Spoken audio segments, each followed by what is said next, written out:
காலு மேல செதுக்கு வச்ச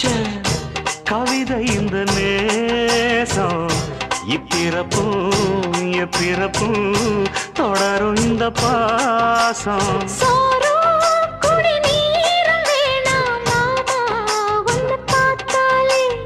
ஆரும் பசியாரும் தானாச மொழி கேட்டாலே ஒன்ன பிரிஞ்சிருக்க தன்னந்தனிச்சிருக்க அம்மம்மாடி அப்பப்பாடி என் மனசு ஒத்துக்காது செந்தூர பாண்டிக்கு ஒரு சோடி கிளி கூ